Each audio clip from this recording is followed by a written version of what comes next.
For the first time in years, Shiites were allowed to make the pilgrimage to Karbala to observe Ashura, and I was amazed by the sheer number of people and how fervently they practiced their religion. A group of men marched through the streets cutting themselves with knives. It was obvious that the Shiites were a force to be reckoned with, and that we would do well to understand them and learn how to deal with them.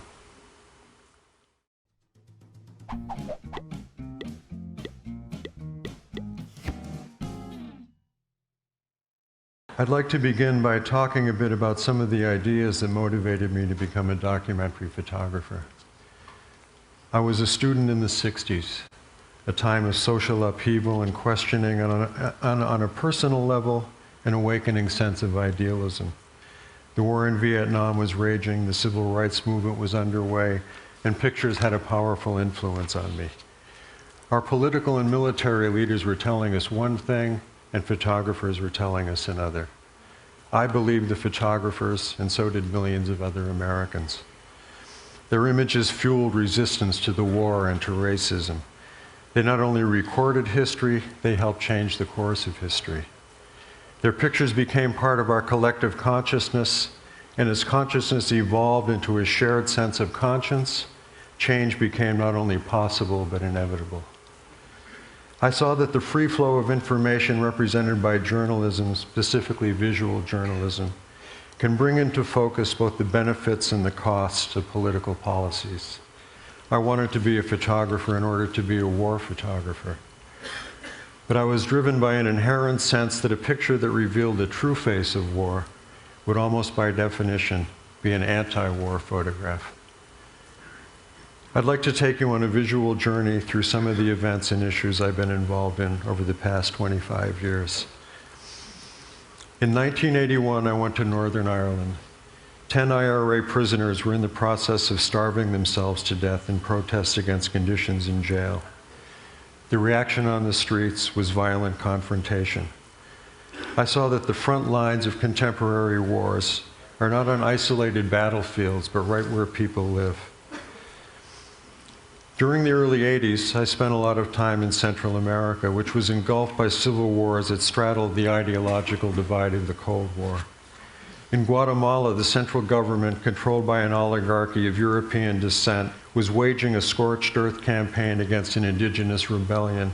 And I saw an image that reflected the history of Latin America, conquest through a combination of the Bible and the sword. An anti-Sandinista guerrilla was mortally wounded as Commander Zero attacked a town in southern Nicaragua. A destroyed tank belonging to Somoza's National Guard was left as a monument in a park in Managua and was transformed by the energy and spirit of a child. At the same time, a civil war was taking place in El Salvador, and again, the civilian population was caught up in the conflict. I've been covering the Palestinian-Israeli conflict since 1981. This is a moment from the beginning of the Second Intifada in 2000, when it was still stones and Molotovs against an army. In 2001, the uprising escalated into an armed conflict, and one of the major incidents was the destruction of the Palestinian refugee camp in the West Bank town of Jenin. Without the political will to find common ground, the continual friction of tactic and counter-tactic only creates suspicion and hatred and vengeance and perpetuates a cycle of violence.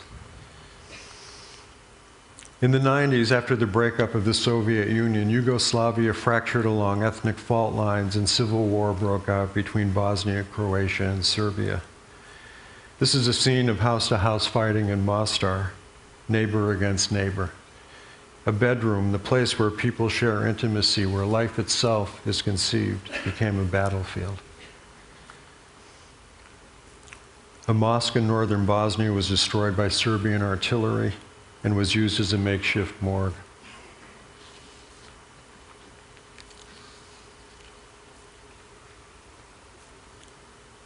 Dead Serbian soldiers were collected after a battle and used as barter for the return of prisoners or Bosnian soldiers killed in action.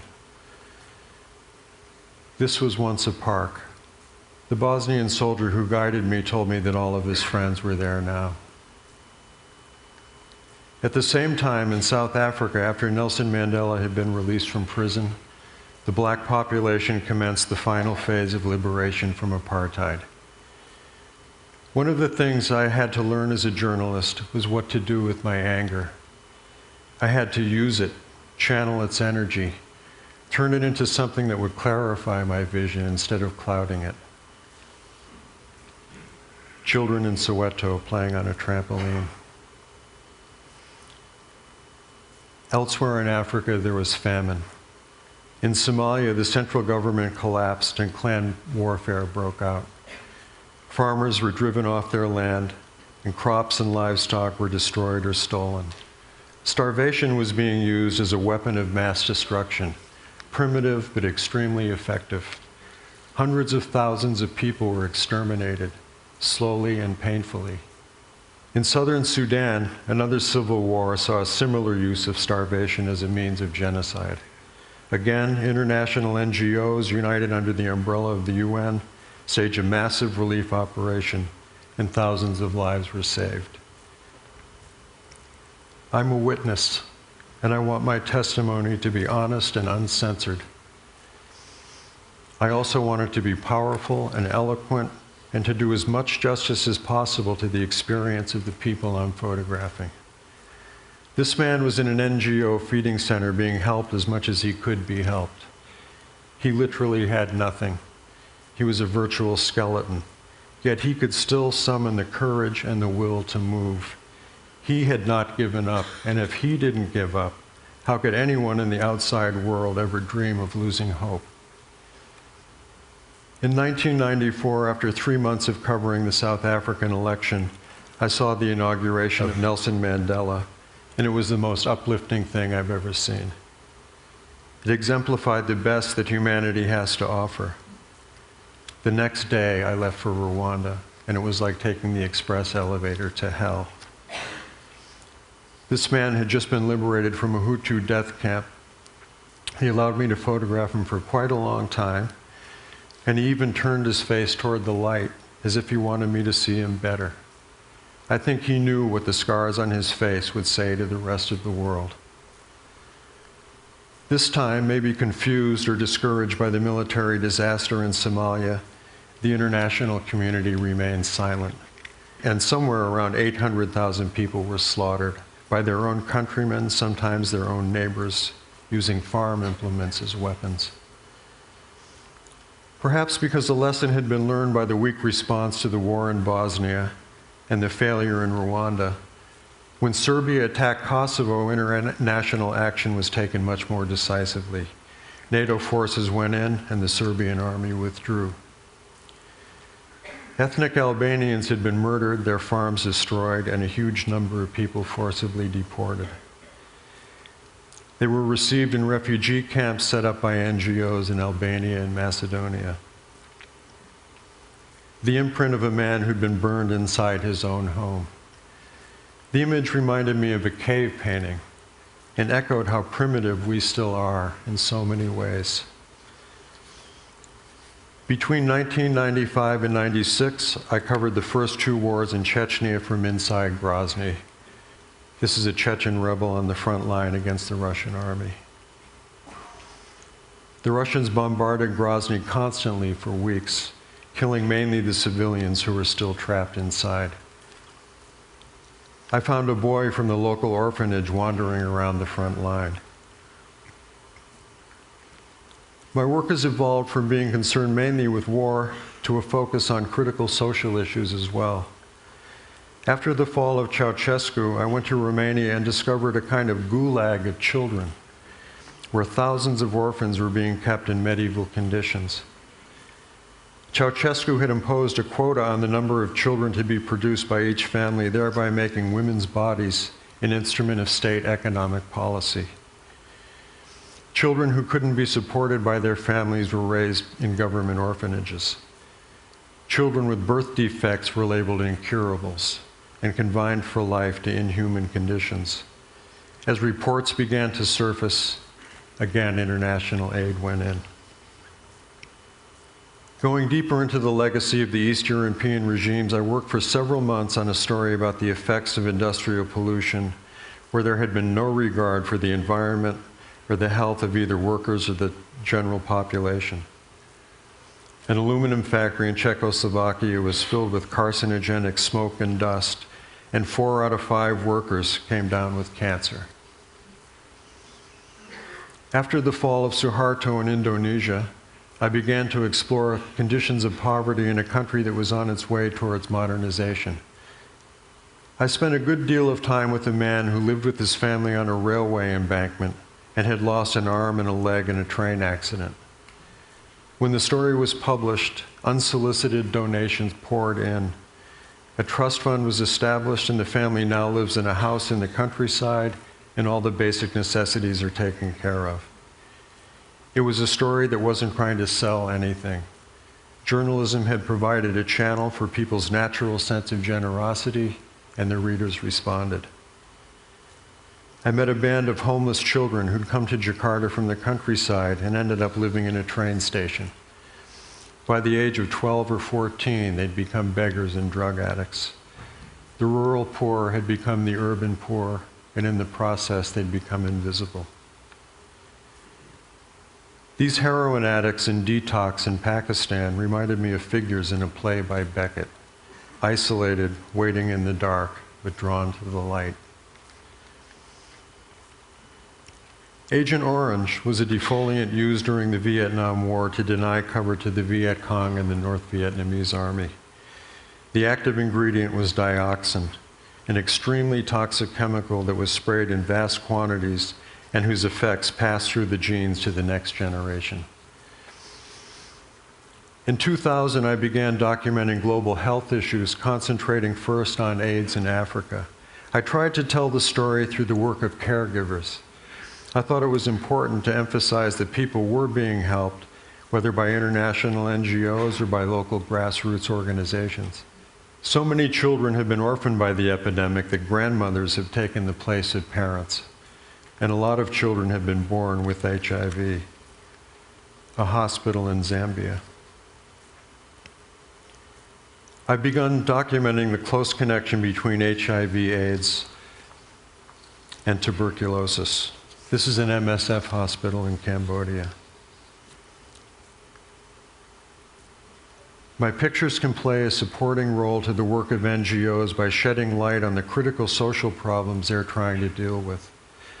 I went to Congo with MSF and contributed to a book and an exhibition that focused attention on a forgotten war in which millions of people have died, and exposure to disease without treatment is used as a weapon. A malnourished child being measured as part of a supplemental feeding program. In the fall of 2004, I went to Darfur. This time I was on assignment for a magazine, but again worked closely with MSF. The international community still hasn't found a way to create the pressure necessary to stop this genocide. An MSF hospital and a camp for displaced people. I've been working on a long project on crime and punishment in America. This is a scene from New Orleans. A prisoner on a chain gang in Alabama was punished by being handcuffed to a post in the midday sun. This experience raised a lot of questions, among them questions about race and equality, and for whom in our country opportunities and options are available in the yard of a chain gang in Alabama. I didn't see either of the planes hit, and when I glanced out my window, I saw the first tower burning, and I thought it might have been an accident. A few minutes later, when I looked again and saw the second tower burning, I knew we were at war.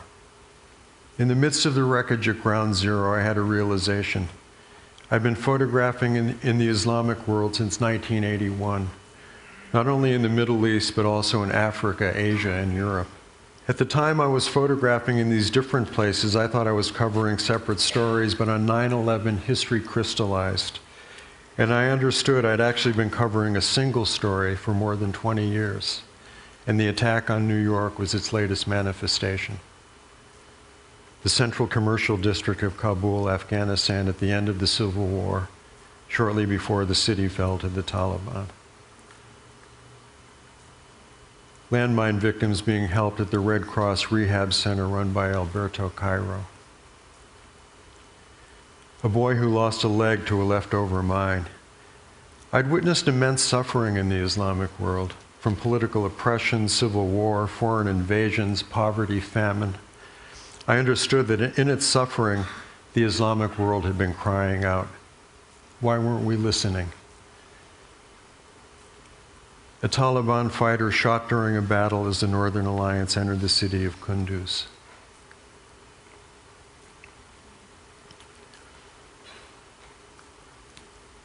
When war with Iraq was imminent, I realized the American troops would be very well covered, so I decided to cover the invasion from inside Baghdad.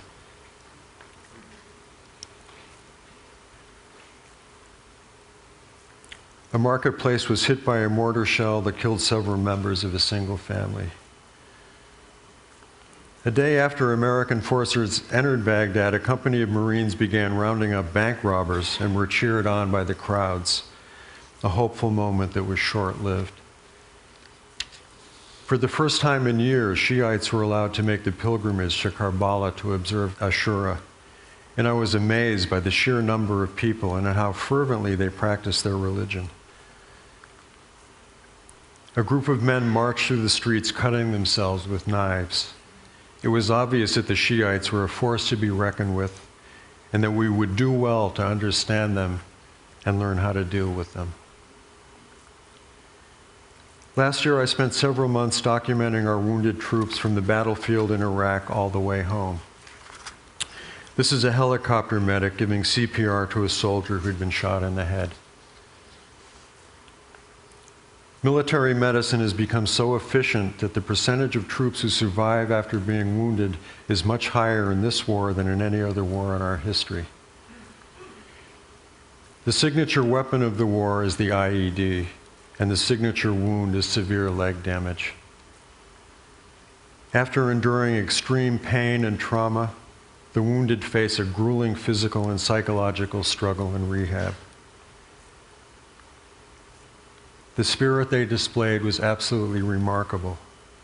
I tried to imagine myself in their place, and I was totally humbled by their courage and determination in the face of such catastrophic loss. Good people have been put in a very bad situation for questionable results. One day in rehab, someone started talking about surfing, and all these guys who'd never first surfed before said, "Hey, let's go." And they went surfing. Photographers go to the extreme edges of human experience to show people what's going on. Sometimes they put their lives on the line because they believe your opinions and your influence matter. They aim their pictures at your best instincts: generosity, a sense of right and wrong, the ability and the willingness to identify with others, the refusal to accept the unacceptable. My TED wish. There's a vital story that needs to be told, and I wish for TED to help me gain access to it, and then to help me come up with innovative and exciting ways to use news photography in the digital era. Thank you very much.